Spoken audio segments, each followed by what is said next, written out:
Radha Kunja Bihari.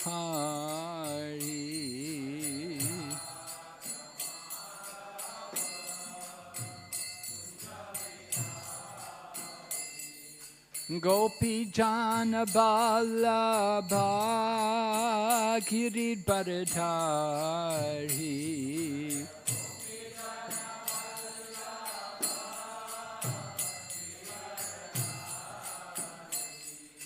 Gopi Jana Vallabha Giridharadhari.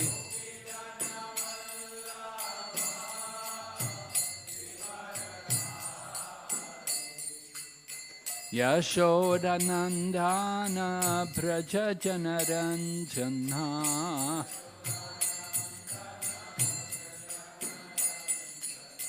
Yashodanandana Braja Janaranjana.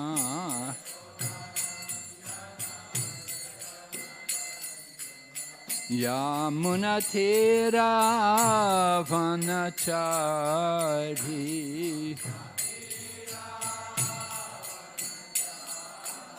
Yamunatira Vanachari.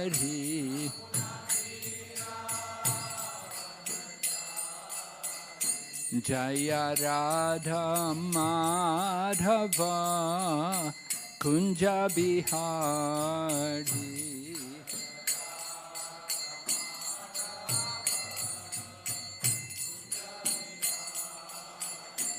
Hare Krishna, Hare Krishna, Krishna Krishna, Hare Hare, Hare Rama, Hare Rama, Rama Rama, Hare Hare.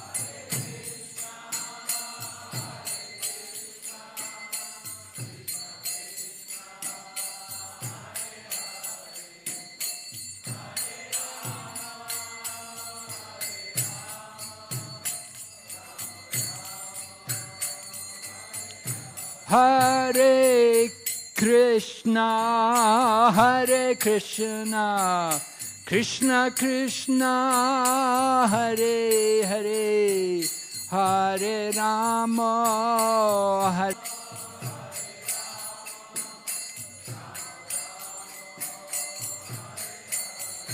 Hare Krishna, Hare Krishna, Krishna Krishna, Hare Hare, Hare Rama, Hare Rama, Rama Rama, Hare Hare.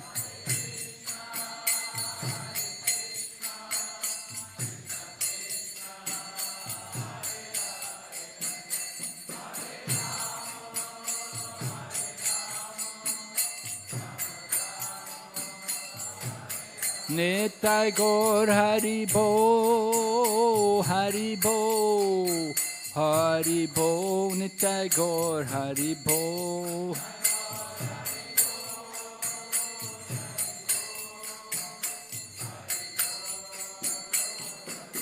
Jai Jai Prabhupada, Prabhupada, Prabhupada, Jai Srila Prabhupada.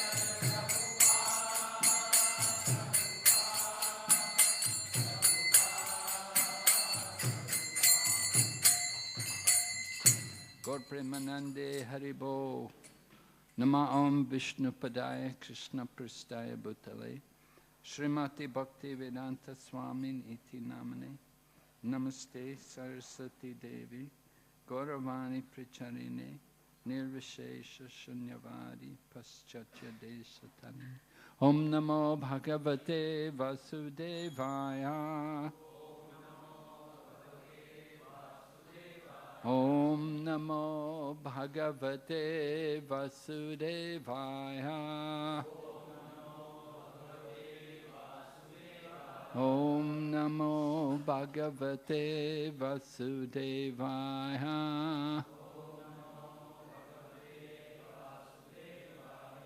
Narayanam namaskrityam Naram chaiva narottamam Devim sarasatim vyasam Tato jayamudirhayat Nasta praeshu vabhadreshu Nityam bhagavata sevaya Bhagavati utamashloke Bhaktir bhavati naishtaki. So we're continuing Srimad Bhagavatam, 5th canto, chapter 15, text number 11 today. हम आज श्रीमद् भागवतम के स्कंद 5 अध्याय 15 और श्लोक क्रमांक 11 से चर्चा कर रहे हैं। Chandamsya akamasya chayasya kaman duduhur ajarur ato balim nripa pratyanchita yudi dharmena vipra yadashisham shastam amsam paretya chandamsya akamasya chayasya kaman duduhur ajarur ato balim nipa pratyanchita yudhi dharmena vipra yadashisham shastam amsam paretya.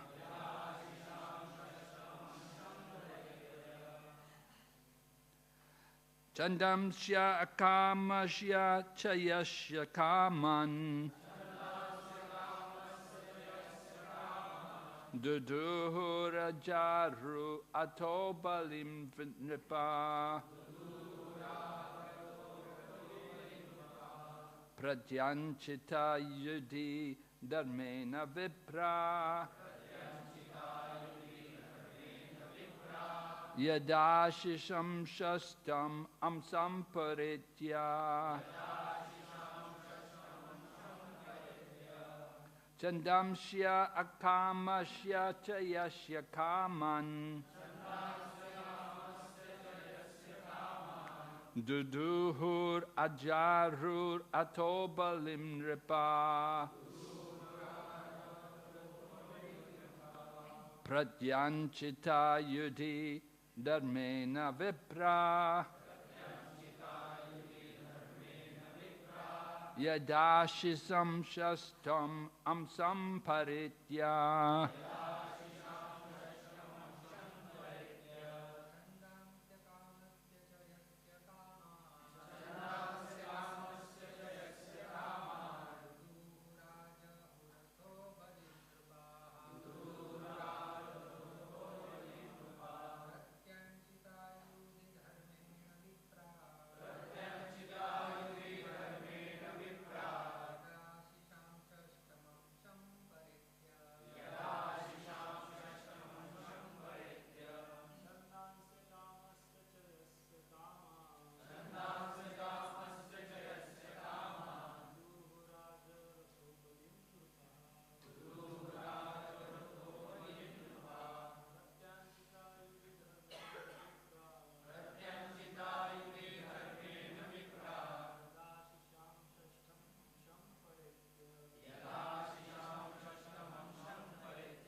Marriages.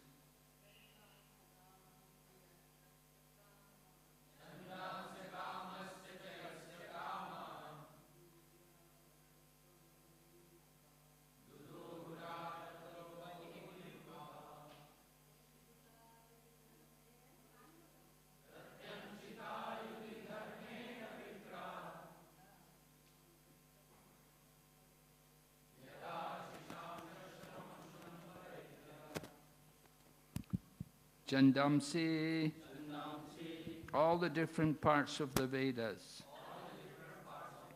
Akamasya, a one who has no desire for personal sense gratification. Cha, also.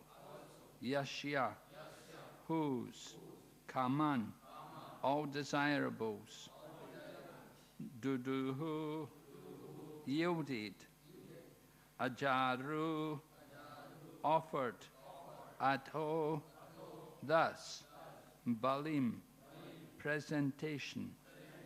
Nripa, all the kings. Pradyanchita, being satisfied by his fighting in opposition.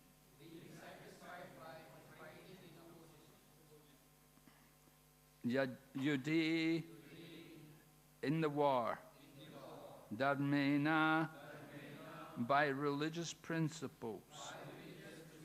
Vipra, all the brahmanas. Yadha, when. Ashisham, of blessings. Shastam, amsam,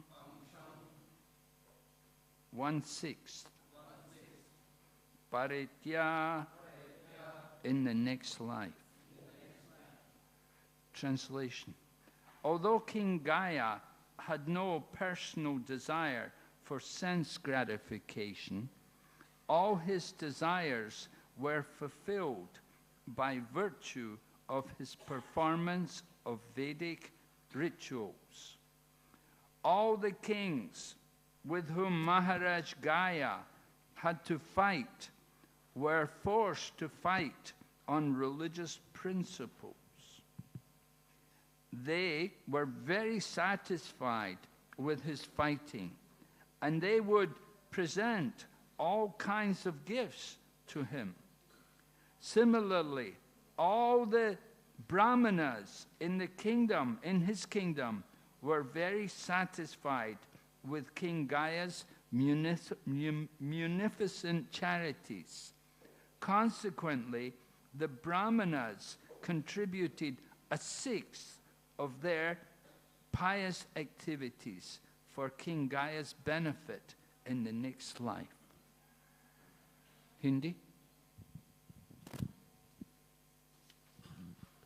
यद्यपि महाराज गए में इंद्रिय तृप्ति के लिए किसी प्रकार की व्यक्तिगत इच्छा नहीं थी, किंतु वैदिक अनुष्ठानों को पूरा करने के कारण उनकी संपूर्ण इच्छाओं की पूर्ति होती रहती थी। जिन राजाओं से महाराज गए को युद्ध करना पड़ता, वे धर्म युद्ध करने के लिए विवश हो जाते। वे महाराज गए के युद्ध में अत्यंत संतुष्ट होकर उन्हें सभी प्रकार की भेंटें प्रदान करते थे।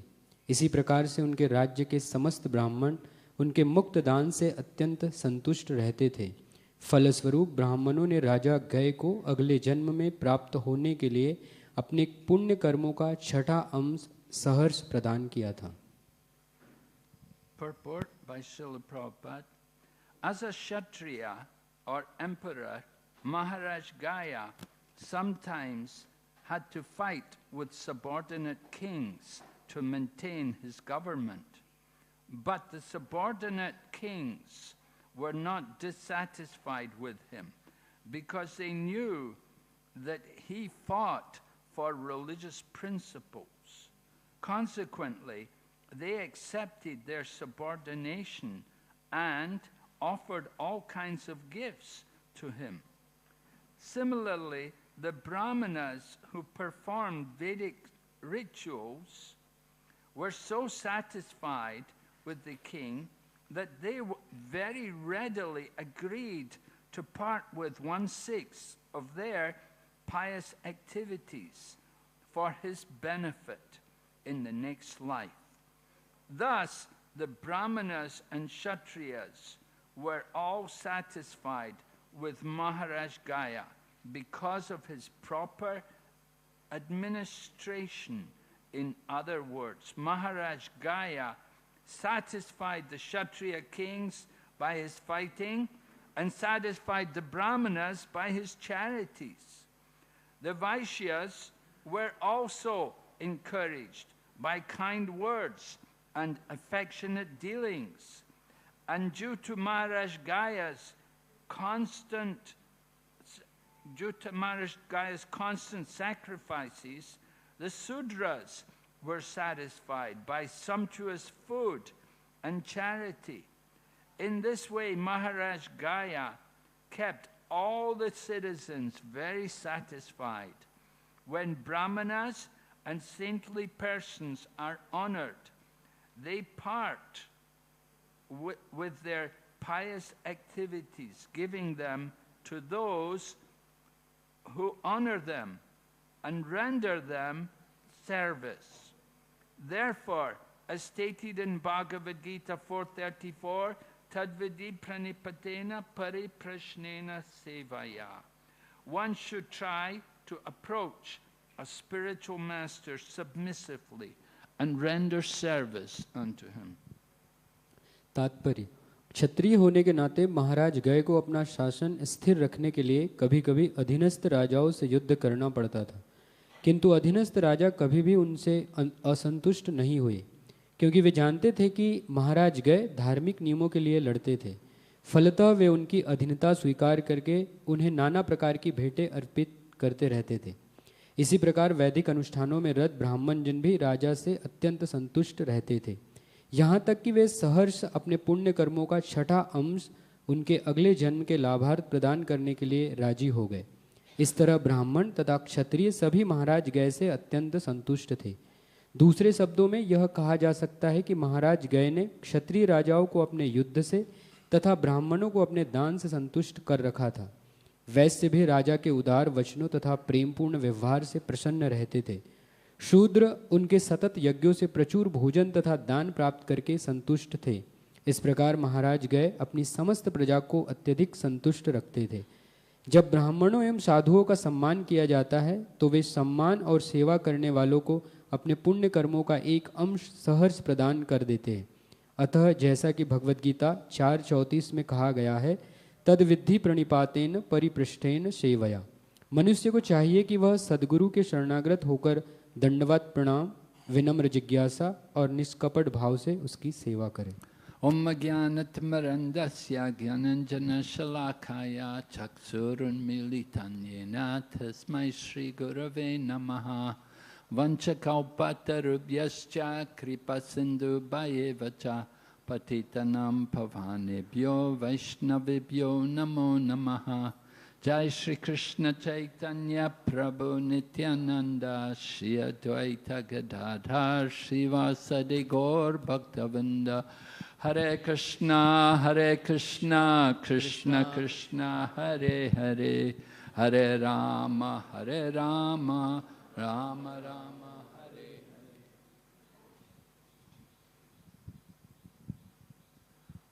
Hare. So we're hearing about the glories of the descendants of Maharaj Priyavrata. And particularly today, yesterday also, we were hearing about one of the descendants called Maharaj Gaya. तो हम श्रीमद् भागवत के इस अध्याय में प्रियव्रत महाराज के वंशावली का वर्णन कर रहे हैं और विशेष रूप से महाराज गय जो है उनकी महानता की चर्चा कल और आज हम कर रहे हैं। So Maharaj Gaya was a Kshatriya and he was a great king, emperor, and he strictly followed all the Vedic principles. तो महाराज गय जो थे वो चक्रवर्ती सम्राट थे और वैदिक धर्मों का अतिशय अनुशासन पूर्वक पालन किया करते थे और धार्मिक जीवन जीते थे। As the representative of God on the planet, he took care to satisfy everyone's needs. तो अपने राज्य में क्योंकि भगवान के प्रतिनिधि के रूप में वो राजा थे, तो सारे प्रजा को और सारे समाज को प्रसन्न करने के लिए और उनको संतुष्ट करने के लिए वो प्रयास करते थे। People often criticize the Vedic system of division of society into Varna and ashrams. तो जो भौतिकवादी नास्तिक लोग होते हैं वो वैदिक समाज जो 4 वर्ण के ऊपर आधारित है अलग अलग वर्ण के अनुसार, तो उसकी निंदा करते हैं। We know that Buddhism became very prominent in India, and the Buddhism became prominent in India because of the degradation of the varnashram system. तो हम देखते कि भारत के इतिहास में जो बुद्धिज़्म था उसका बहुत प्रचार प्रसार हुआ, पूरे भारत को बुद्धिज़्म ने जीत लिया, और उसका एक प्रमुख कारण था कि जो वर्णाश्रम पद्धति है उसका अधःपतन हो चुका था। Actually, varnashram system is the creation of Lord Krishna, as described in 4th chapter of Bhagavad Gita. Gita के 4th अध्याय में भगवान श्री कृष्ण खुद कहते हैं कि ये वर्ण और आश्रम जो है वो मेरे द्वारा निर्मित है। Chaturvarnamaya Shrista Guna Karma Vibhagasha. Lord Krishna said, I created this division of society, and I created it according to guna and karma, according to qualities and work. भगवान श्री कृष्ण खुद ये डिक्लेयर करते हैं कि मैंने ये चतुर्वर्णाश्रम जो है उसको मैंने निर्माण किया है, और ये जन्म के ऊपर आधार पर नहीं लेकिन गुण और कर्म के आधार पर इनका डिवीजन हुआ है। There was no mention of janma. It didn't say janma. He said by guna and karma that one has to show the qualities and one has to work in a particular way. Then he qualifies in a particular varna and ashram. तो ये वर्ण और आश्रम जन्म के ऊपर आधारित बिल्कुल नहीं है, लेकिन उसके गुण प्रदर्शित करना आवश्यक है, और कर्म के अनुसार ही उसको कौन से आश्रम में या वर्ण में है ये बताया जा सकता है। So Maharaj Gaya, he was a very great Kshatriya, and he strictly followed all the principles of which were necessary for the Kshatriyas. तो महाराज गया एक महान क्षत्रिय थे, और उसके अनुसार जो भी क्षत्रिय के कोड ऑफ कंडक्ट्स होते हैं और वैदिक धर्म होता है उसका उन्होंने कठोरता से पालन किया। Just as a Brahmana has to have 9 qualities, the Kshatriya also is expected to be qualified. And there are 7 qualities for the Kshatriya. जैसे ब्राह्मण के गुण पहचानने के लिए गीता में 9 गुणों का वर्णन किया गया है भगवान कृष्ण के द्वारा, उसी प्रकार से क्षत्रिय कौन है वास्तविक वो पहचानने के लिए 7 गुणों का वर्णन गीता करती है। Kshatriya has to be a hero. He has to be brave. He has to go into battle without fear. तो क्षत्रिय जो होता है वो निर्भय होता है, वीर होता है और महान योद्धा होता है, कभी भागता न युद्ध से। The Kshatriya will die on the battlefield, and that's a glorious death for a Kshatriya. क्षत्रिय जो है वो युद्ध भूमि पे देहत्याग करता है और उसके लिए एक महान वो संपत्ति मानी जाती है। Srila Prabhupada writes in one purport, he said there are 2 glorious deaths. He said one is to die on the battlefield and the other is to die fixed in samadhi. तो श्रील प्रभुपाद जी कहते हैं कि इस जगत में 2 प्रकार की मृत्यु बहुत सराहनीय है। एक तो युद्ध भूमि पे धर्म युद्ध के लिए कोई अपना शरीर त्याग दे, और दूसरा कोई समाधि में अपना शरीर त्याग दे। In 1977 we saw Srila Prabhupada health failing, and he was thinking to just go to Vrindavan. But Tamal Krishna Maharaj was talking to him, and Tamal Krishna Maharaj was encouraging him, Prabhupada, it would be nice if you can die on the battlefield preaching Krishna consciousness. 1977 में हम देखते हैं श्री प्रभुपाद जी की तबीयत बहुत बिगड़ गई थी, और प्रभुपाद की इच्छा थी कि वृंदावन में जाके शरीर त्याग करें, लेकिन तमाल कृष्ण गोस्वामी महाराज जो थे वो प्रभुपाद को इनकरेज कर रहे थे, कन्विंस कर रहे थे कि आप एक योद्धा है और कृष्ण भावना के प्रचार के लिए ही आपका जीवन है, तो आप प्रचार करते हुए इस युद्ध भूमि में अपना देह त्याग कर सकते हैं। And Srila Prabhupada said to him, he said, yes, I want that benediction. और श्री प्रभुपाद जी कहे कि यस, मुझे वो वरदान चाहिए कि मैं प्रचार करते हुए युद्ध भूमि पे देह त्याग करूं। And Srila Prabhupada wanted to just keep preaching, and he preached to the very last breath. Shri Prabhupada ji प्रचार करते गए, अपने जीवन के अंतिम सांस तक प्रभुपाद प्रीचिंग करते रहे। And so it was a glorious departure. और ये बहुत महान देह त्याग माना जाता है। As we say, for that a Vaishnava dies to live, and in living tries to spread the holy name around. Bhaktivinod Thakur कहते हैं कि वैष्णव जीता, मरने के बाद भी जीता है, और जीता है क्योंकि उसको हरिनाम का प्रचार करना होता है। So Maharaj Gaya was a great Kshatriya, and he would satisfy other Kshatriyas, because as a king he often had to fight against other kings. Sometimes kings want to expand their empire, and you're required to fight with them. तो क्योंकि गया महाराज बहुत बड़े क्षत्रिय थे, तो कई सारे अन्य क्षत्रिय राजा जो थे सबकी इच्छा होती कि मेरा राज्य और बढ़े, और फिर इसमें युद्ध होते थे उनके बीच में। We know there's always border disputes between one country and another. हम देखते हैं इस जगत में भी एक देश का दूसरे देश के साथ जो सीमा रेखा पे ऊपर विवाद होता है। One country is saying this mountain belongs to us, and the other country said no, this is our mountain. तो हम देखते हैं कि एक देश ये घोषणा करता है कि ये जो पर्वत रेंज है वो हमारी है, और दूसरा देश कहता है कि वो आपकी नहीं, ये जो पर्वत है वो हमारे हैं। Useless pieces of land, and the countries will fight over them, and people will die, give their lives. तो वो पर्वत ऐसे होते हैं, बंजर पर्वत होते हैं जो जीवन जीने के लिए ज़्यादा महत्वपूर्ण नहीं है, लेकिन फिर भी उसके ऊपर युद्ध होते हैं और कई सारी जाने जाती है। Many years ago, it must have been about 40 years ago now, there was a war between England and Argentina. तो 40 साल पहले एक बहुत बड़ा युद्ध हुआ था ब्रिटिश इंग्लैंड और अर्जेंटीना इनमें।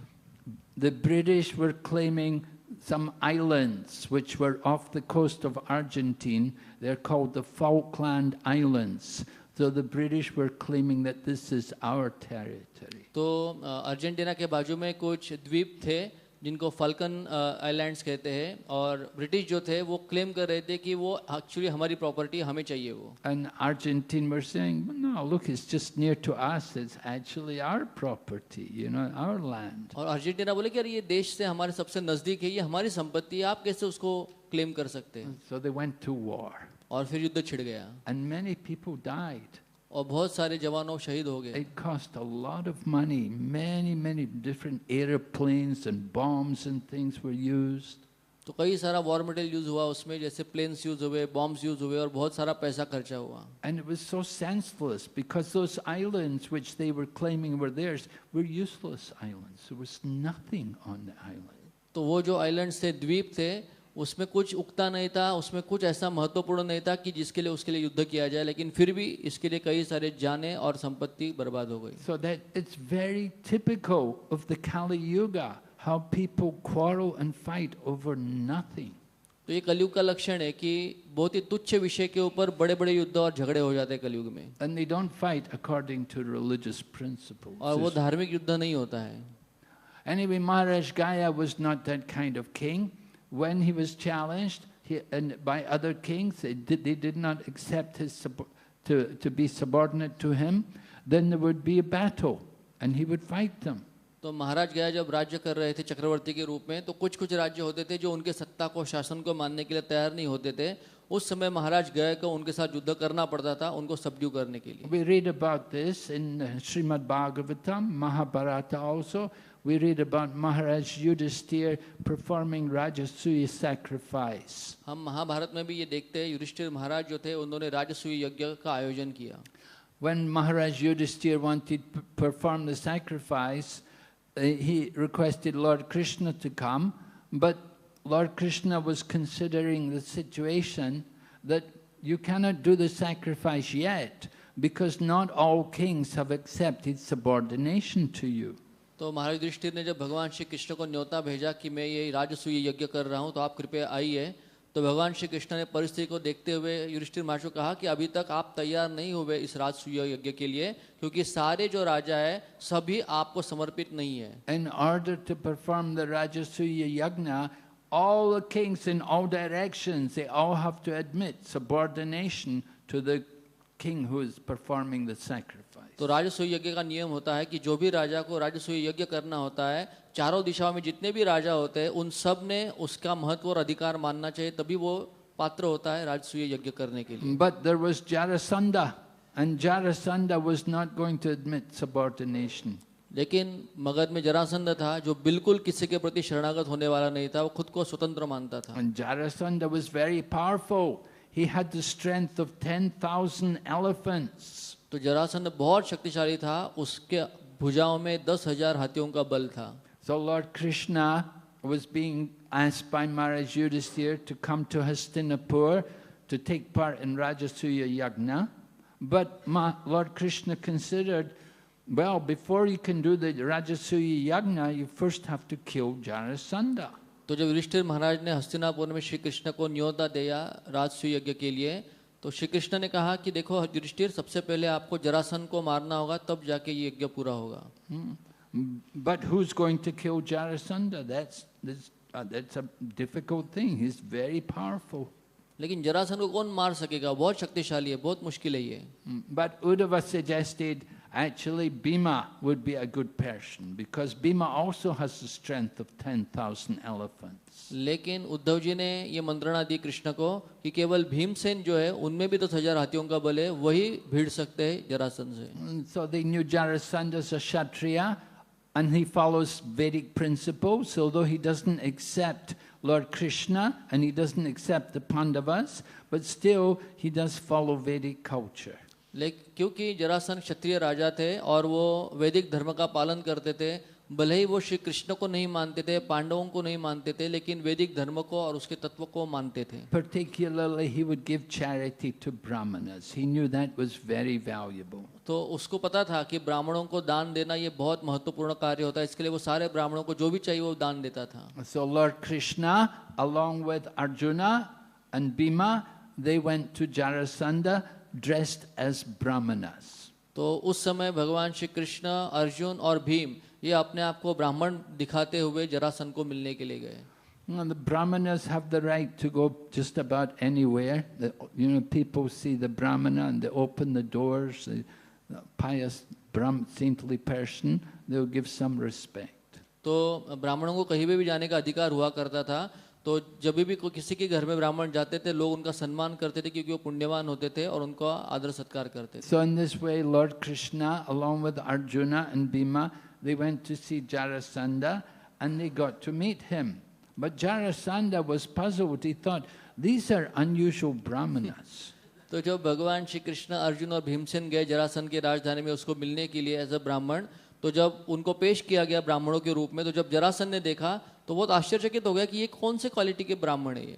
He was thinking that, usually Brahmanas are a bit like Sudama, they're skinny and weak, तो जरासंध ने सोचा कि ये ब्राह्मण तो दुबले पतले होते, लेकिन ये तो बहुत ही हट्टे कट्टे मोटे ब्राह्मण लग रहे हैं। Indeed, during the time of Bhaktisiddhanta Saraswati, Subhash Chandra Bose was forming his Indian army. And he asked Bhaktisiddhanta Saraswati, give some of your men for the Indian army. But Bhaktisiddhanta Saraswati said, no, look, our men are too skinny and weak. They won't be good soldiers for you. तो जब भक्ति सिद्धांत महाराज जीवित थे और अपना प्रचार कार्य कर रहे थे, उसी समय सुभाष चंद्र बोस अपनी आज़ाद हिंद फौज की रचना कर रहे थे, तो उन्होंने भक्ति सिद्धांत महाराज को कहा कि इतने सारे युवाओं को आपने भर्ती बना के रखा है भगवा कपड़ा डाल के, तो उनको फौज में भेजो। तो भक्ति सिद्धांत महाराज बोले कि आप देखो, इनको देख सकते हैं, बेचारे बहुत दुबले पतले ही है, ज़्यादा काम के नहीं आएंगे आपको। So similarly, Jarasandha was looking at Bhima and Arjuna and Krishna, and he saw, they're very powerfully built. They look really strong. They don't look like Brahmanas, and their voices are like thunder.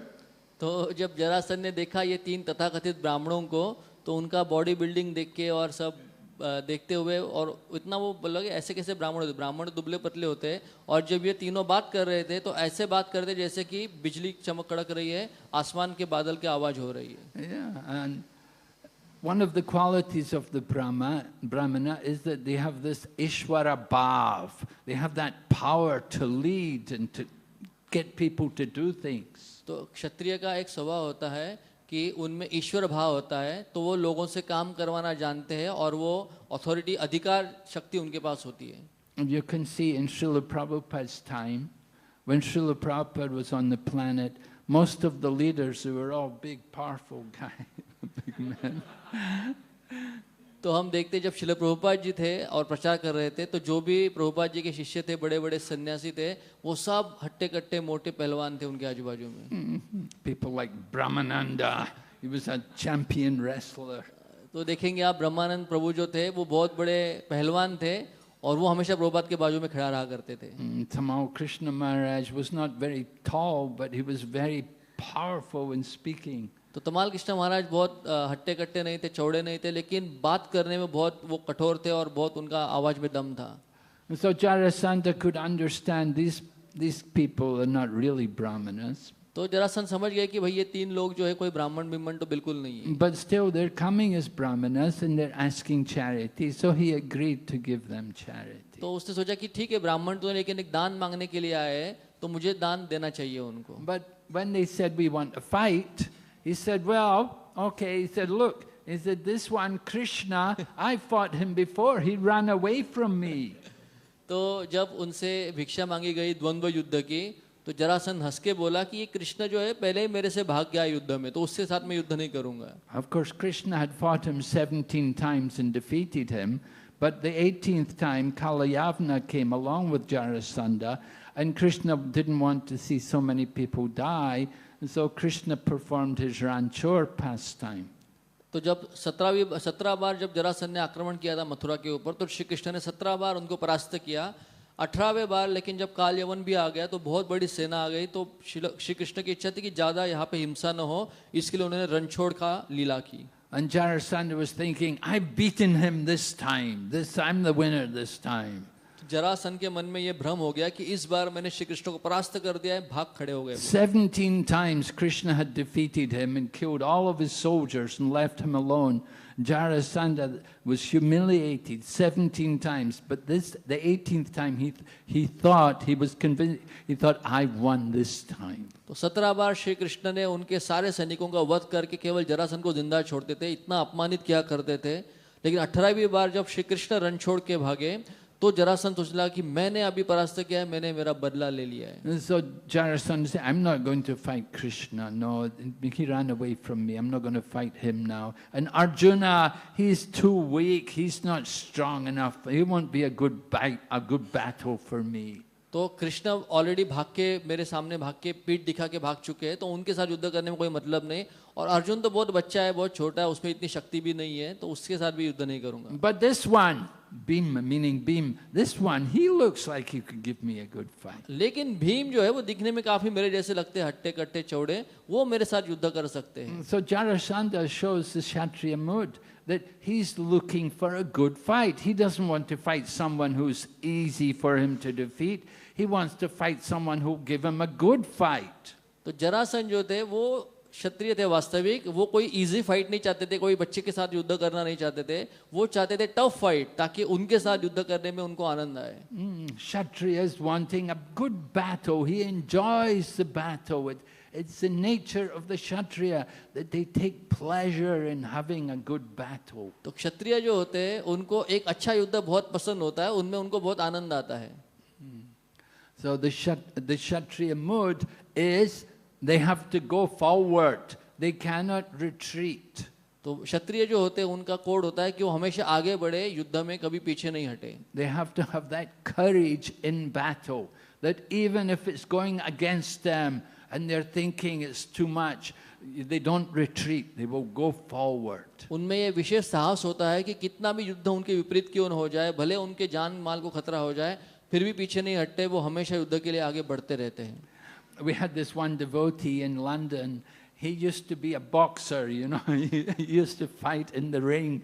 And he told me, he said, sometimes, you know, if you fight somebody who's really good, they really, you know, they punch you, they really hurt you, it's better to just fall quickly, you know. Don't let them hit you too much. तो महाराज जी कह रहे कि London में एक भक्त थे जो पहले अपने जीवन में बॉक्सर थे, तो रिंग में फाइट किया करते थे, और जब उनको वो महाराज जी को बता रहे थे कि जब मुझे कभी कभी ऐसा लगता था कि सामने वाला बहुत मुक्केबाज जोर से मुक्का मारता है और मैं हारने वाला हूँ, तो पहले गिर जाते थे ताकि मार कम पड़े।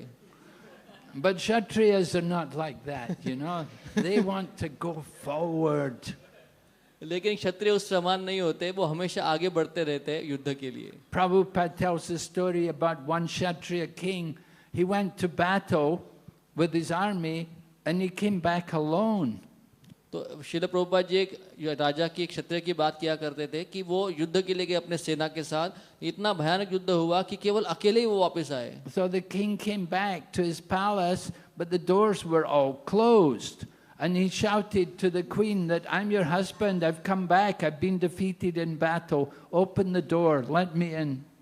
तो वो जब राजा हार के जब वापस आए, पूरी सेना परास्त होने के बाद वो जब आए तो उनके लिए सारे राजद्वार के दरवाजे बंद हो गए थे, तो उन्होंने अंदर से रानियों को आवाज दिया कि आपका पति, मैं राजा आया हूँ, मेरे लिए दरवाजा खोलो आप लोग।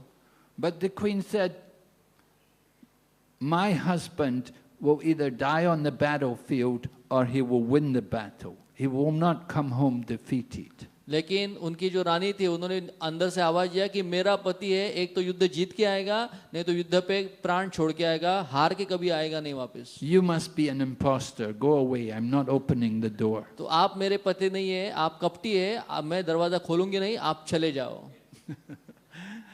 So there's also a nice painting in the palace of the king of Jaipur, and the painting shows a couple of Kshatriyas fighting each other. तो जयपुर के राजमहल में एक बहुत अच्छा पेंटिंग है और उस पेंटिंग में दो क्षत्रिय जो है वो एक साथ युद्ध करते हुए दिखाई दिए. So one Kshatriya is putting his sword into the stomach, into the chest of the other Kshatriya. तो एक क्षत्रिय जो है वो सामने वाले प्रतिद्वंदी के पेट में तलवार घुसा रहा है. But that Kshatriya, the sword is in him. He's trying to pull, go nearer to hit the other man. तो वो जब तलवार उसके शरीर के अंदर प्रवेश कर रही है, आर पार हो रही है, तो वो सामने वाला जो उसको तलवार से मार रहा है उसका गला पकड़े खींच रहा है ताकि वो भी उसके सर पे कुछ मारे. Prabhupada said that is the Kshatriya mode. Prabhupada कहते हैं इसको क्षत्रिय कहते हैं. Right? They don't go back. They don't. If you die on your back, that's not good.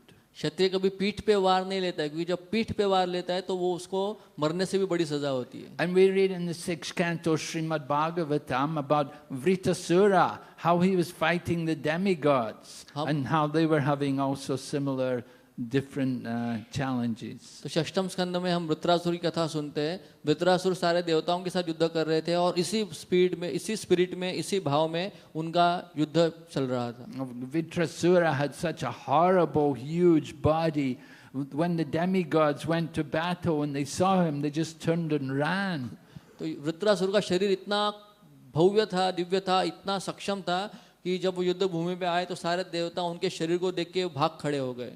And then when the demigods became powerful and the demigods were defeating the demons, then the demons were running from the battle. और जब देवता शक्तिशाली हो गए और सारे असुरों का वध करने लगे तो सारे असुर डर के मारे भाग चले गए वहां But से. Vritasura was not running. He was telling them, "Why are you running? Come on, be a good Kshatriya. Do your duty. Fight." लेकिन वृत्रासुर जो थे वो बिल्कुल भाग नहीं रहे थे. वो सबको चिल्ला चिल्ला के बोल रहे थे कि भाग क्यों रहे हो आप, हम क्षत्रिय, हमें युद्ध करना है, रणभूमि को कभी छोड़ना नहीं चाहिए हमें. So Maharaj Gaya, he fought all the kings according to Vedic culture, according to religious principle. तो महाराज गया जो थे बहुत धार्मिक थे. जो भी युद्ध किया उन्होंने वो धर्म के अनुसार, वेदों के तत्व ज्ञान के अनुसार युद्ध किया. The battle of Kurukshetra began by following religious principles. Kurukshetra का जो महाभारत युद्ध हुआ उसकी शुरुआत भी वैदिक सिद्धांतों के अनुसार हुई थी. But at a certain point, when they killed Abhimanyu,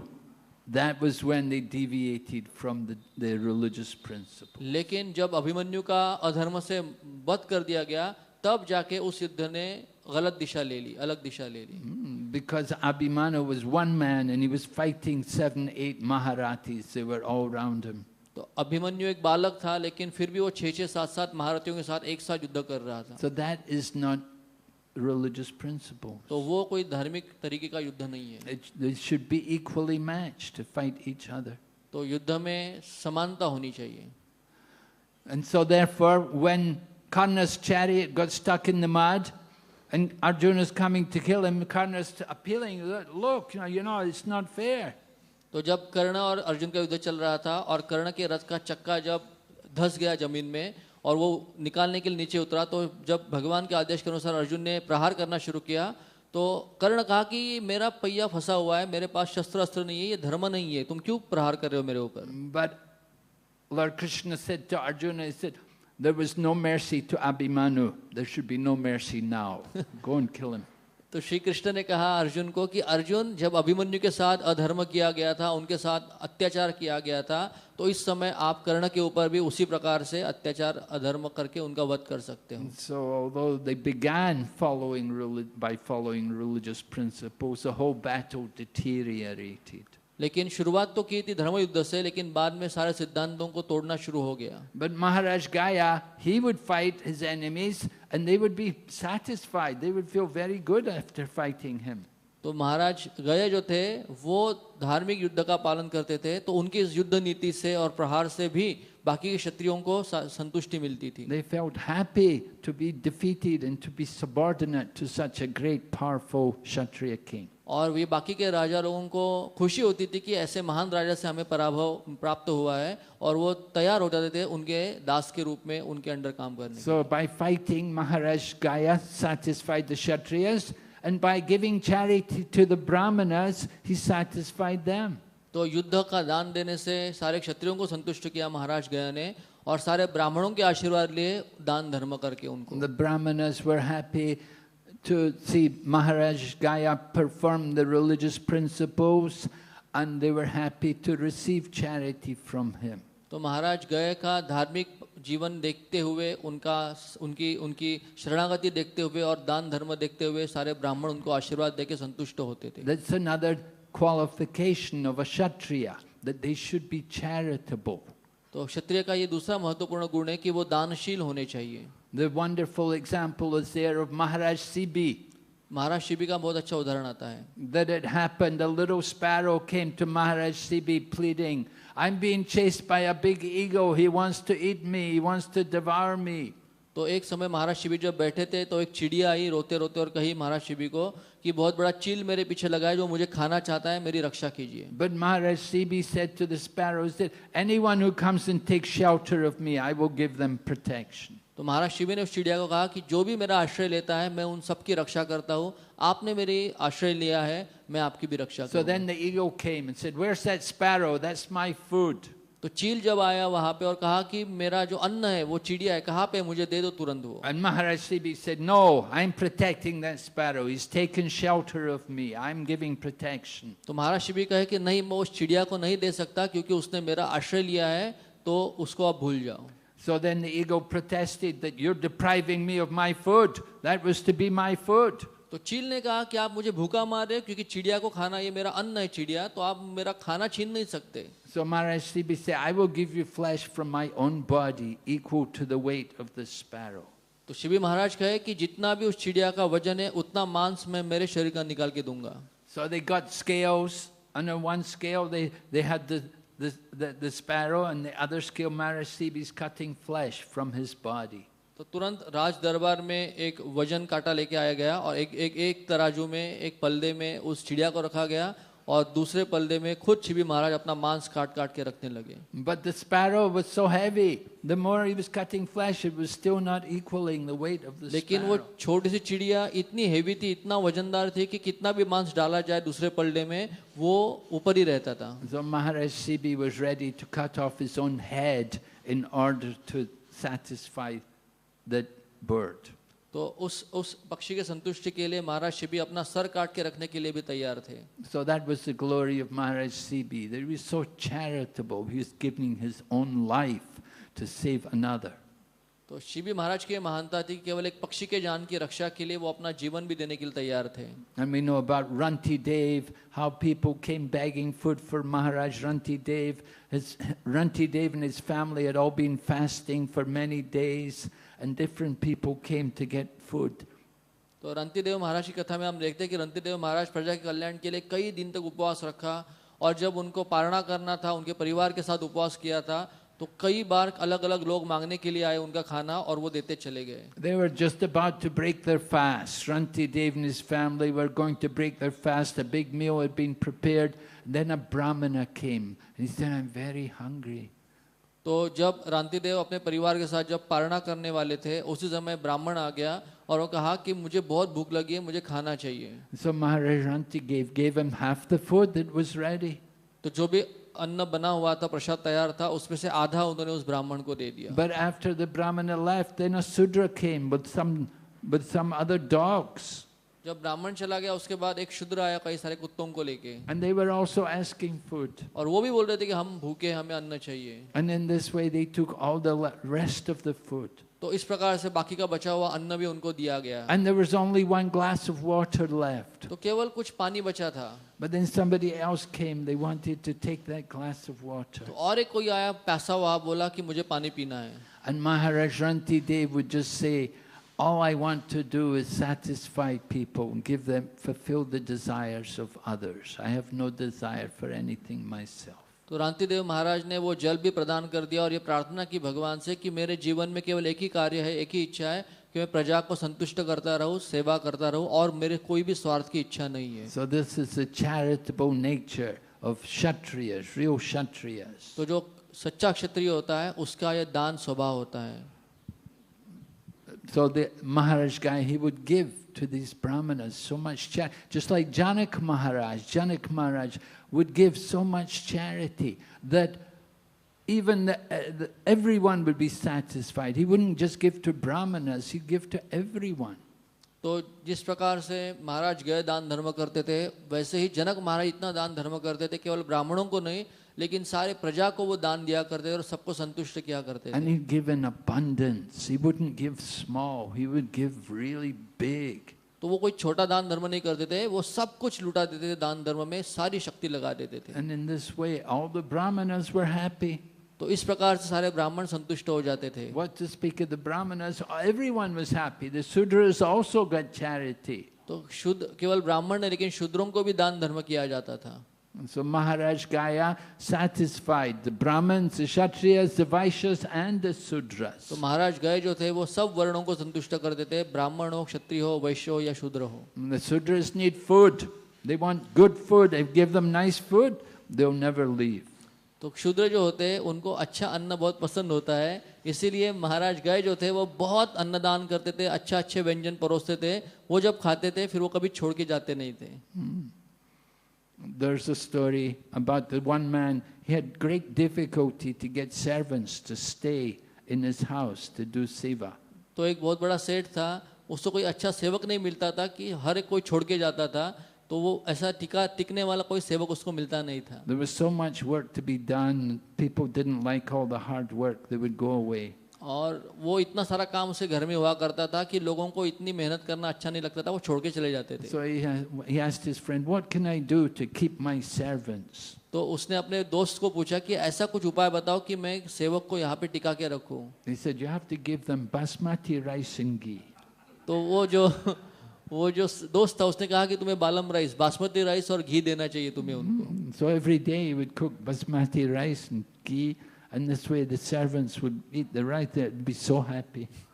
और फिर वो जो मालिक था वो रोज अपने घर में बासमती चावल घी में पकाता था और अपने सेवक को देता था. जो सेवक खाता था तो बहुत खुश रहता था वो. At the same time they had to work really hard work, it's really horrible work. They wanted to leave, but they couldn't forget the taste of the rice and ghee. लेकिन वो खाना तो खाते थे टेस्टी बासमती चावल के साथ, लेकिन इतना काम होता था कि वो थक जाते थे, लेकिन उनको याद आता था कि कल भी अपने को चावल खाने बासमती, तो फिर वो रुक जाते थे. Even every time they thought going away, but they thought, how can I live without that rice and ghee? तो वो जब भी सोचते कि अभी काम छोड़ दूं, बहुत हो गया, लेकिन फिर वो सोचते थे कि काम तो छोड़ दूंगा, लेकिन वो जो टेस्टी बासमती चावल के साथ घी मिलता है वो कैसे छोड़ सकता हूँ, वो नहीं छोड़ूंगा. So this way keep the workers happy, you feed them nice prasadam. तो इसके लिए जो भी सेवक होते हैं उनको अच्छे से प्रसाद दिया जाए तो संतुष्ट रहते हैं. So Maharaj Gaya was very careful to keep everyone satisfied. तो महाराज गए बहुत सतर्क थे कि सब प्रजा को संतुष्ट रखा जाए, उनकी सेवा की जाए. And Prabhupada concludes the purport by quoting the verse from Bhagavad Gita that just try to learn the truth by approaching a spiritual master. और श्रील प्रभुपाद जी तात्पर्य के अंतिम इसमें कहते हैं कि अगर हमें तत्व को जानना है तो जो प्रगत अध्यात्मवादी है, जो साधु संत है, उनके शरणागत होना चाहिए. Prabhupada's quoting this verse, said, you serve the sadhus by giving service to the sadhus. Mahat sevam dwara mahor vimuktes. By serving the Mahatmas, the great souls, opens the doors to liberation. Prabhupada कहते हैं कि साधु संतों की सेवा बहुत आवश्यक होती है, जितनी हम सेवा करेंगे हमारे मोक्ष के द्वार खुल जाते हैं. So Maharaj Gaya, he was serving all these souls, all the souls, he was getting their blessings. तो महाराज गए ऐसे महात्माओं की सेवा करते थे और उनके आशीर्वाद से उनकी प्रगति होती थी. So today is the auspicious day of the appearance of a very great personality, the Acharya in preaching Krishna consciousness in the Western world, Srila Satchidananda Bhakti Vinod Thakur.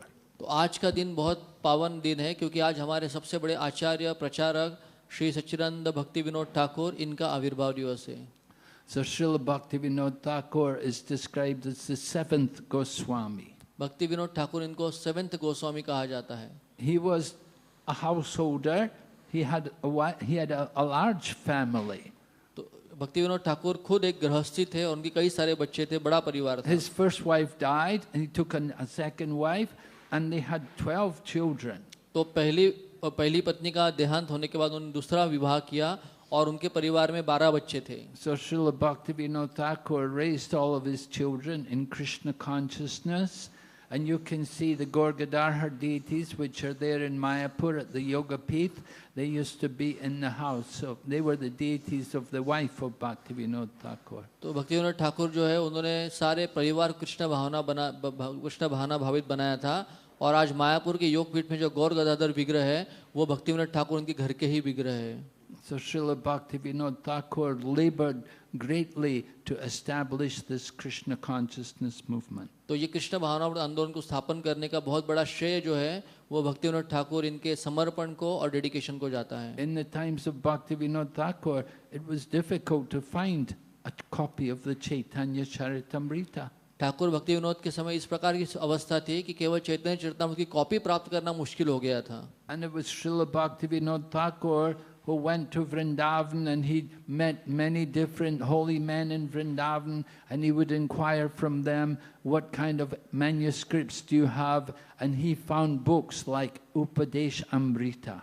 तो जब वो वृंदावन गए थे तो वहाँ पे कई बड़े बड़े संत महात्मा थे, उनसे वो चर्चा करते थे, उनको पूछते थे कि आपके पास कौन सी पोथी है, किसने लिखी हुई है, और ऐसा ढूंढते ढूंढते उनको उपदेशामृत की एक कॉपी मिली. He got the Upadeshamrita from a saintly person who was living there in Vrindavan, and when Bhaktivinoda saw it, he was so ecstatic. He thought, oh, this is so wonderful to be able to give such a jewel to all the devotees. तो भक्तिविनोद ठाकुर को जब वृंदावन के बाबाजियों से, उनके महात्माओं से जब उपदेशामृत का एक कॉपी प्राप्त हुआ तो वो इतने खुश हो गए, बोले ये तो रत्न, सारे शास्त्रों में सबसे बड़ा रत्न है और सारे वैष्णव समाज को उपदेशामृत ग्रंथ प्राप्त होना चाहिए. And Srila Bhaktivinoda Thakur personally wrote also voluminous many books, wonderful books like Jaiva Dharma, and then also Navadvip Mahatmya.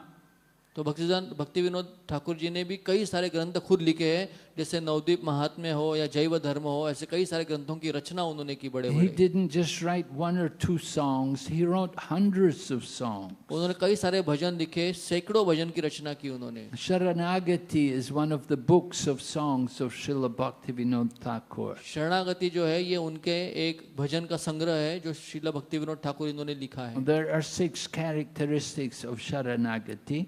शरणागति के 6 तत्व है. First of all, accepting everything favorable for devotional service, then rejecting everything unfavorable, knowing that only Krishna can give protection, knowing that only Krishna can maintain us, having no desire separate from Krishna's desire, and always being meek and humble.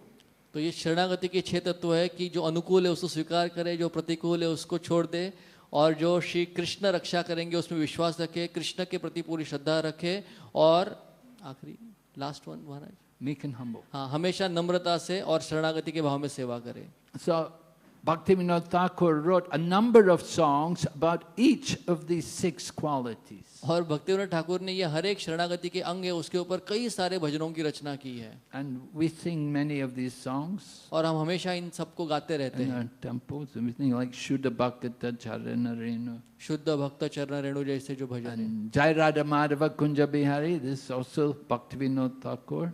तो जय राधा माधव ये जो भजन रोज हम गाते हैं lecture के पहले, वो भी ठाकुर भक्तिविनोद जी ने लिखा हुआ The है. Gora Arti song which we sing every night, Srila Bhaktivinoda Thakur. तो संध्या आरती, गौर आरती, वो भी भक्तिविनोद ठाकुर की रचना है. So we're so much in debt to Srila Bhaktivinoda Thakur. तो हम भक्तिविनोद ठाकुर के प्रति बहुत ही ज्यादा कर्जदार हैं. And it was in the year 1896, which was the year of the birth of our own founder Acharya, Bhaktivedanta Swami Prabhupada. In the year 1896, Srila Bhaktivinoda Thakur was writing books and sending them to America and to Canada.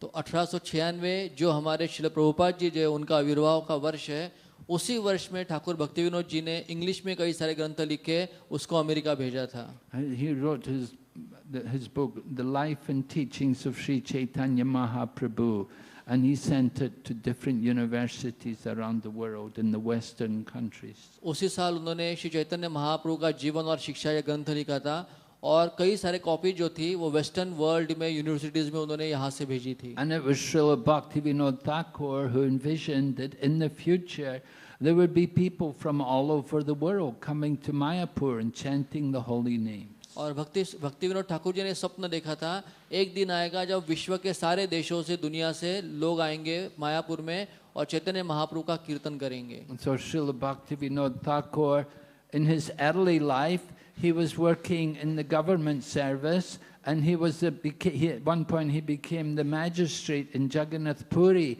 and he was overseeing the affairs of the Jagannath Puri temple. तो अपने पूर्व जीवन में भक्ति Vinod Thakur government job करते थे, और कुछ समय के बाद वो जब मैजिस्ट्रेट बने तो उनको जगन्नाथपुरी का एडमिनिस्ट्रेशन इंचार्ज बनाया गया, जो जगन्नाथपुरी मंदिर की व्यवस्था देखी जाएगी। So as the in charge of the temple, he would check the accounts, and he found out that the king of Puri had been taking money from the temple. तो क्योंकि वो टेम्पल के इंचार्ज थे जगन्नाथपुरी के, तो account देखना भी उनका काम था। तो जब अकाउंट में देखा कि बहुत बड़ा इसमें घोटाला है, तो उनको ये पता चला कि मंदिर के कई सारे पैसे जो है वो राजा जो है जगन्नाथपुरी का वो लेके जा रहा है। And Srila Bhaktivinoda Thakur told the king of Puri that you have to pay a fine, you have to repay all this money, and you have to do service for what you've done.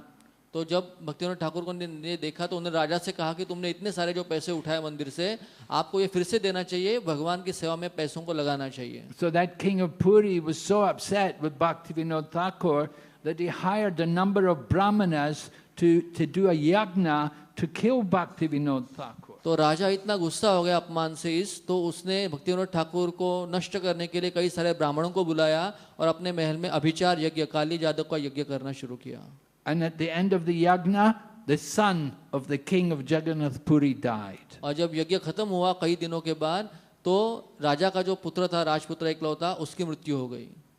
That shows something of the power of Srila Bhaktivinoda Thakur. ये भक्ति विनोद ठाकुर की महानता की और शक्ति का परिचय देता है। He was a very, very powerful, saintly personality. तो बहुत शक्तिशाली वो संत महात्मा थे। At one point there was one Babaji coming there in Jagannath Puri. Bhaktivinoda Thakur was residing in Jagannath Puri, and he was giving classes and lectures, and there was this one Babaji was coming to hear him. तो जगन्नाथपुरी में जब भक्ति विनोद ठाकुर प्रवचन किया करते थे, तो एक विशेष बाबा जी जो थे वो हमेशा वहाँ पे आते थे और उस सत्संग में भाग लेते थे। And this Babaji had started propagating his own mantra. He'd made another mantra. लेकिन ये बाबा जी जो थे उन्होंने अपना खुद का मंत्र बनाया था और उस मंत्र का प्रचार करना शुरू कर दिया समाज में। And Bhaktivinoda Thakur told him that this is not right, that your mantra is not shastric, you should not propagate this adharma. तो भक्ति विनोद ठाकुर ने उन बाबा जी को कहा कि आपने इस प्रकार से अधर्म नहीं करना चाहिए, जो मंत्र आपने जो प्रचार करना शुरू किया है वो शास्त्रों के ऊपर आधारित नहीं है, तो ये अधर्म हो जाएगा बहुत बड़ा। And so this Babaji did not listen to Bhaktivinoda Thakur. तो ये बाबा जी ने सुना नहीं उस बात को, Because he was getting followers, and he wanted followers. He got more and more followers to chant his stupid mantra.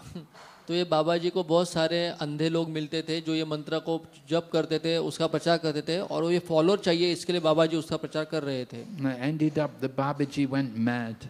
और कुछ समय के बाद वो बाबा जी जो थे वो भ्रमित हो गए, उनकी बुद्धि भ्रष्ट हो गई और पागल जैसा व्यवहार करने लगे। And then there was another yogi, a powerful yogi in Jagannath Puri at that time of Bhaktivinoda Thakur, and this yogi was claiming that he was actually an incarnation of Vishnu.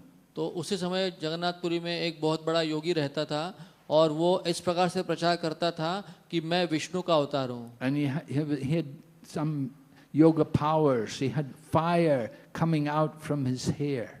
तो उसको ऐसी सिद्धि प्राप्त थी कि उसके बालों से अग्नि की ज्वाला प्रकट होती थी। But he was a very corrupt and degraded person, and he had corrupted many young women also for his sense gratification. लेकिन ये जो तथाकथित जो बहुत बड़ा योगी महात्मा अवतार था वो बहुत भ्रष्ट था और कई सारे स्त्रियों को फंसा के उनके साथ वो संबंध बना के उनको भ्रष्ट करता था. So the British government were concerned about him and they asked Bhaktivinoda Thakur to deal with it. तो ब्रिटिश गवर्नमेंट जो थी बहुत हैरान हो गई थी ये सब चीज़ों से, तो उन्होंने भक्तिविनोद ठाकुर को कहा कि इस केस के साथ आप डील करो. So Bhaktivinoda Thakur went there and along with some policemen they arrested the yogi and they brought him to court. तो भक्ति विनोद ठाकुर खुद गए उस योगी के आश्रम में पुलिस के साथ, उसके साथ वार्तालाप करके उसको अरेस्ट किया और कोर्ट में खड़ा किया उसको. And the yogi cursed Bhaktivinoda Thakur that you're all going to die, you're going to die, all your family, you're all going to die. तो योगी गुस्से से चिल्ला के बोलने लगा कोर्ट में कि तुम भी मरोगे ठाकुर भक्तिविनोद, तुम्हारा परिवार सबको मैं खत्म कर दूंगा. And the yogi was fasting. All the time he was in jail, he was fasting, he didn't eat anything, and he had this yoga power. And indeed Bhaktivinoda Thakur became sick, he had a fever. तो ये योगी बहुत शक्तिशाली था. जब से उसको arrest किया था और केस चल रही थी तब तक ये कुछ भी खाता नहीं था, कुछ भी पीता नहीं था. अपने योग शक्ति से उसने सारा खाना पीना बंद कर दिया था.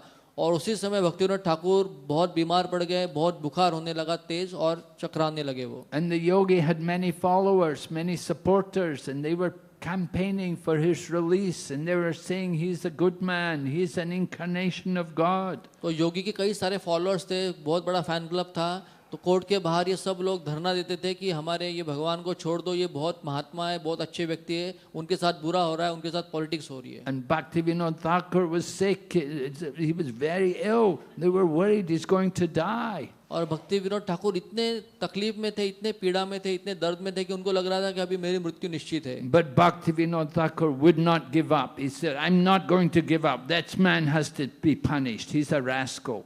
तो भक्ति विनोद ठाकुर ने कहा कि मैं फिर भी छोड़ूंगा नहीं, मरूंगा लेकिन इसको सजा देके रहूंगा क्योंकि ये बहुत बड़ा रास्कल मूर्ख है ये. So the man was found guilty, and when he was found guilty, then at that point then they cut off all of his long hair. तो जब कोर्ट केस में उस आदमी को दोषी पाया गया, उसको सजा दी गई, तब जाके उसके सारे जो बड़े बड़े बाल जटाएं थी वो काट दी गई. Now these yogis, they get their power by having long hair. तो जो योगी होते हैं उनको शक्ति मिलती है उनकी जटाओं से.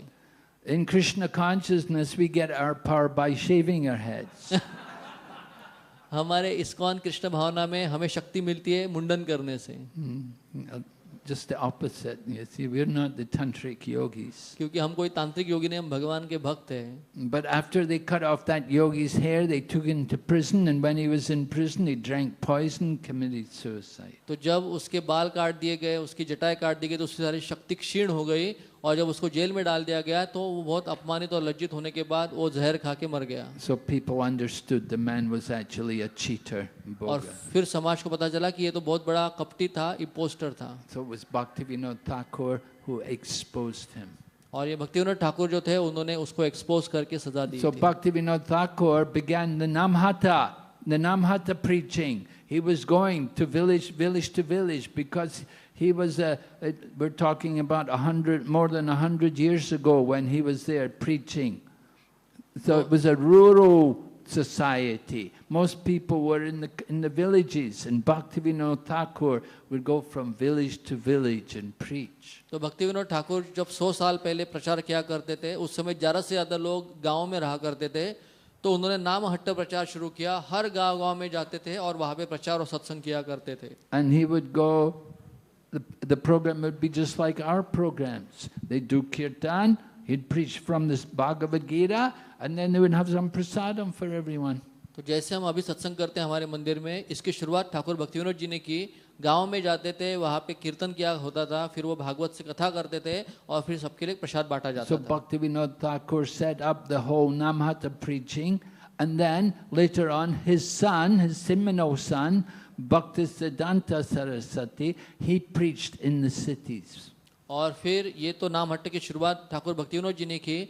आगे चल के उनके पुत्र जो हुए श्री भक्ति सिद्धांत सरस्वती, उन्होंने इस प्रचार को और बढ़ा के आगे लेके गए. And later on then Bhaktivedanta Swami came and he preached all over the world. और भक्ति सिद्धांत महाराज के बाद उनके शिष्य हुए श्रील प्रभुपाद जी, जिन्होंने पूरे विश्व भर में इस नाम हट्ट सत्संग का स्थापना की. So you see how the Krishna consciousness movement had its roots from Srila Bhaktivinoda Thakur.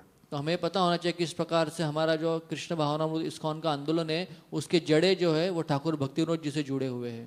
So today is a very, very auspicious, very special day.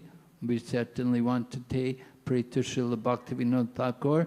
Please bless us that we can continue and somehow advance in Krishna consciousness. तो आज के इस पावन दिन के ऊपर हमें भक्ति विनोद ठाकुर जी से प्रार्थना करनी चाहिए कि वो हमें आशीर्वाद दे ताकि हम कृष्ण भावना अमृत में बने रहे, उसका अभ्यास करें और आगे बढ़ते रहें. We offer our obeisances to Srila Bhaktivinoda Thakur. Namo Bhaktivinodaya Satchidananda Namane Gora Shakti Swarupaya Rupanuga Varayati.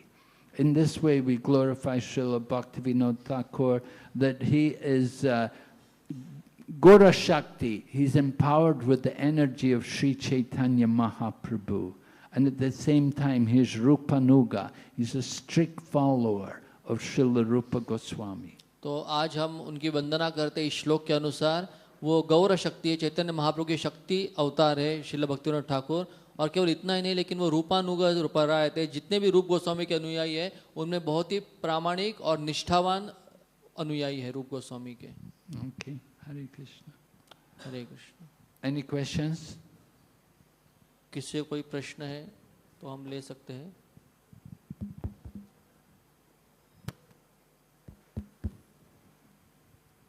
There's one little pastime, a little story about Bhaktivinoda Thakur I heard. It tells about how Bhaktivinoda Thakur, as a young man, he got a job and he was working in a store. He was like an assistant in the store. And it happened that one of the customers somehow, a mistake was made. And Bhaktivinoda Thakur gave less change than what he should have given.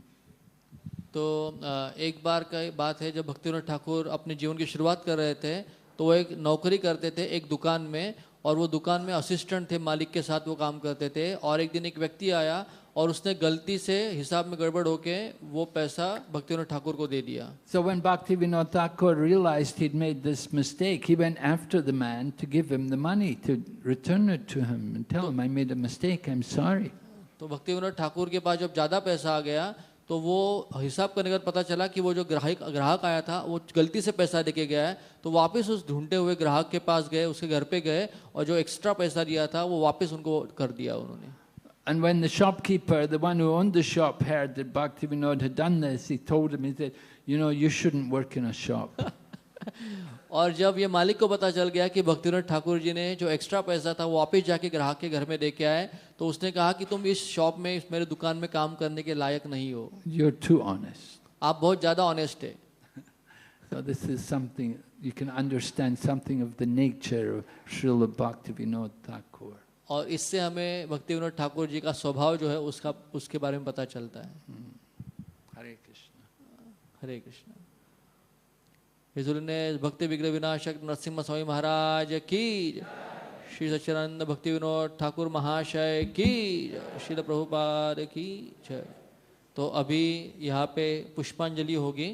तो सारे भक्तों से अनुरोध है कि हम श्री भक्ति विनोद ठाकुर के यहाँ पे अपना मुख कर लें और उनको भोग दिखाएंगे और पुष्पांजलि होगी. महाराज तो पहले हम भजन गाएंगे. महाराज जी जो है यहाँ पे भक्तिविनोद ठाकुर जी के भजन गाएंगे, तब तक भोग दिखाया जाएगा और उसके बाद पुष्पांजलि और आरती होगी.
हरे कृष्ण। ओ हे वैष्णव ठाकुर दयार सागर, हे दासे करो न करे।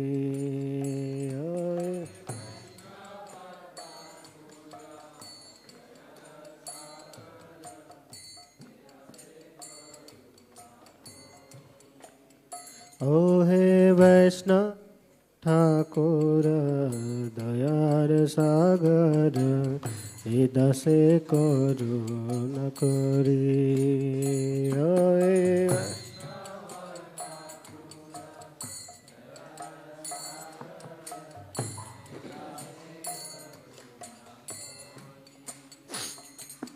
दिया पद छाया शोध हे आमाय, তোমার চরণ ধরি।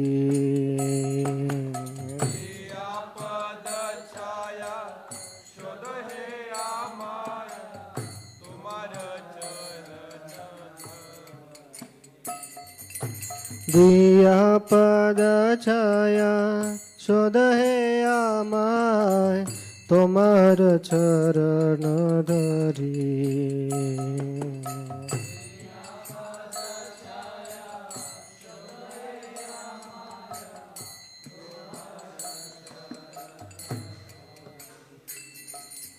छाया बेगदमे छय दोष शोधि, छय गुण देहु दासे।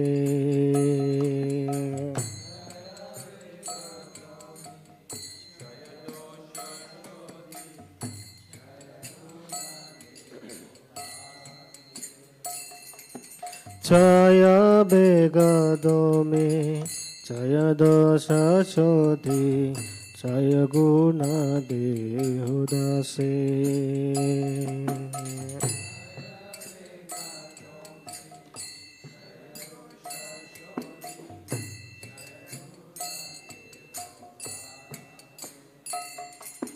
छय सतसंग देह हे आमारे, बसे श्री संगेर आसे।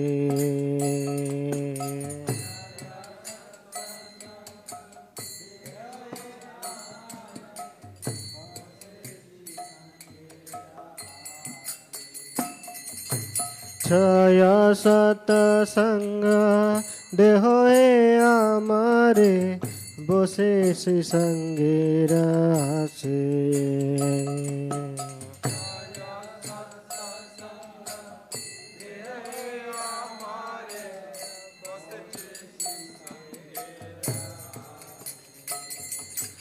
एकाकी आमार नहीं पाय बला, हरि नाम संकीर्तने।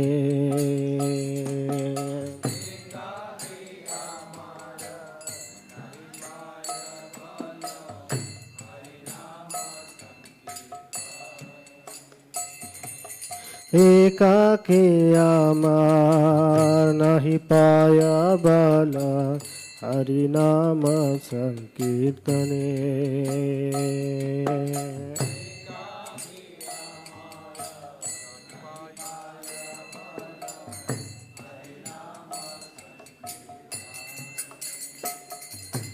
তুমি কৃপা করে শ্রদ্ধা বিন্দু দিয়া, দেহ কৃষ্ণ নাম ধনে।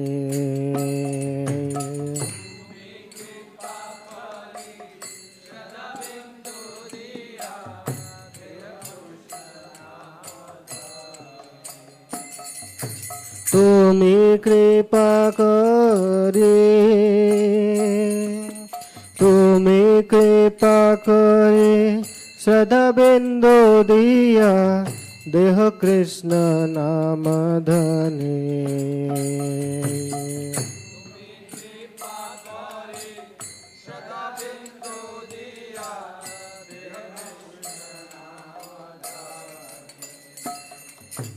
কৃষ্ণ সে তোমার কৃষ্ণ দিতে পার, તમારા શકતિયા છે.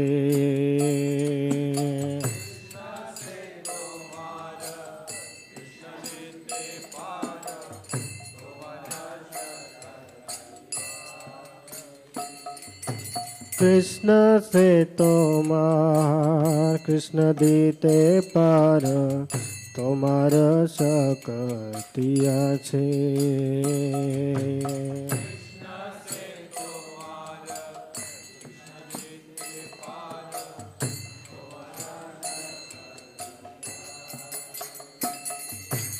আমি তো કંગાલ আমি তো કંગાલ કૃષ્ણ કૃષ્ણ બોલે ધાય તબ પાછે પાછે.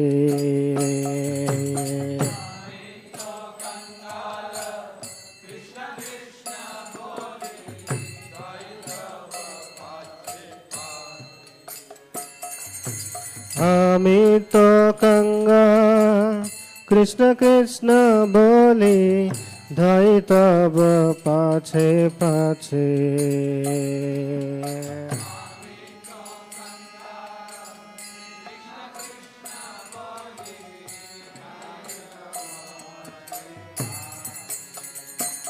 ઓ હે વૈષ્ણવ ઠાકોર દયાર સાગર વિદાસે કરું ન કરી.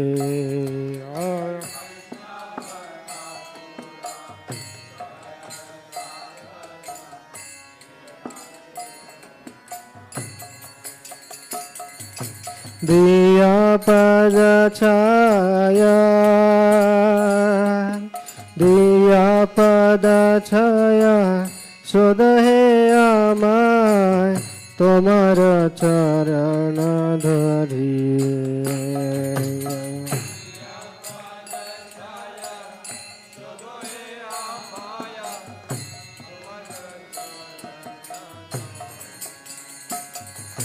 વૈષ્ણવ ઠાકોર વૈષ્ણવ ઠાકોર વૈષ્ણવ ઠાકોર જય વૈષ્ણવ ઠાકોર.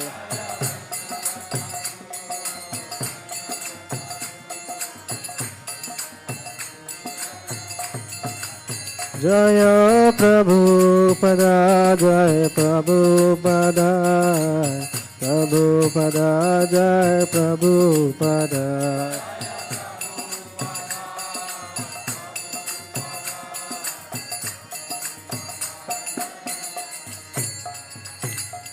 શ્રી સચ્ચિદાનંદ ભક્તિવિનોદ ઠાકોર મહાશય की जय.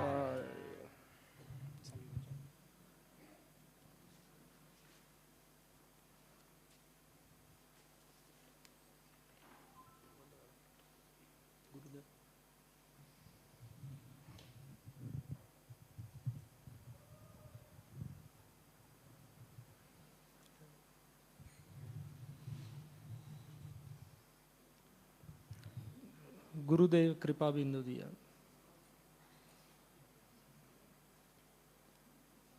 गुरुदेव गुरुदेव गुरुदेव गुरुदेव.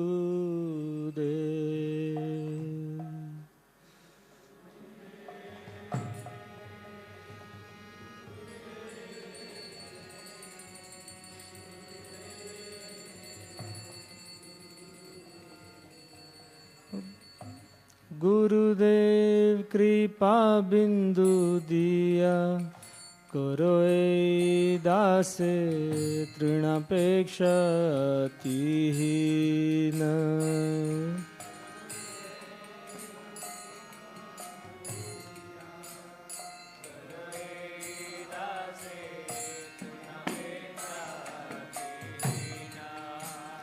गुरुदेव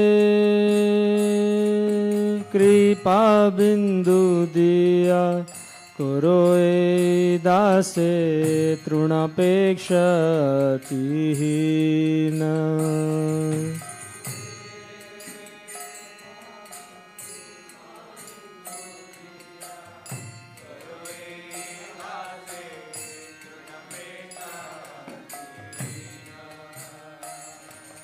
सकल सहने बल दिया करो निज माने स्पृहाहीन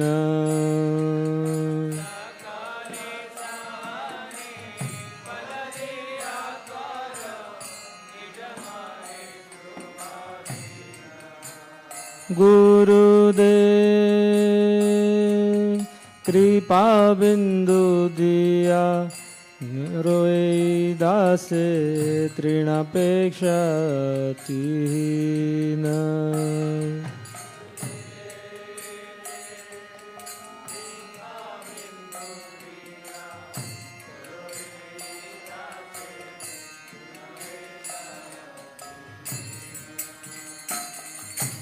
सकले सम्मा